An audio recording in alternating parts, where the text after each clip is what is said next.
This is the most extravagant man you've ever seen. He poured tens of thousands of dollars worth of wine into an inflatable pool, then laid in it, drinking and soaking. A swimming pool built at a cost of millions of dollars, and he uses it as a latrine on which to urinate and defecate. But rich guys like that can't even find wives, not even old ladies in swimsuits in magazines. It turns out that he is the last human being on Earth. In 2025, due to the outbreak of an ancient virus, the Earth's population died in large numbers. Slowly Tom realized that he was the only one left in the city, so he drove his RV around the world looking for living humans.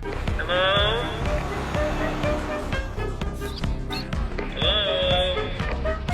But after searching 224 countries, Tom couldn't find a single living human being. So, after Jack wrote human in New York on a road sign, he drove back home. Since he was the only one left in the world, Tom drove straight to the villa area. He picked a presidential villa for himself and began decorating it. Huge dinosaur fossils were placed on his table. Famous paintings worth billions of dollars were placed next to the toilet bowl. The coffins of Egyptian pharaohs, Van Gogh's self-portraits, Oscar winners, all became part of his personal collection. At night, he wore a Mona Lisa robe and prayed to God asking for a woman. Little did he know, that wish was about to come true. Then Tom began to live a life of self-indulgence. He was out bowling every day, but he soon grew tired of it because he had no one to keep him company. In order to solve the loneliness, Tom learns from the movie Wilderness Survival, draws human faces on the balls, and gives each ball a name, and talks with them every day to solve the loneliness. But he still needed a wife. So, Tom went to a clothing store, planning to take a mannequin home as his wife, but he accidentally got rid of the model's arm, which drove Tom to despair. He slumped to the floor, complaining to God about how miserable his life had become. The next day, Tom went to the countryside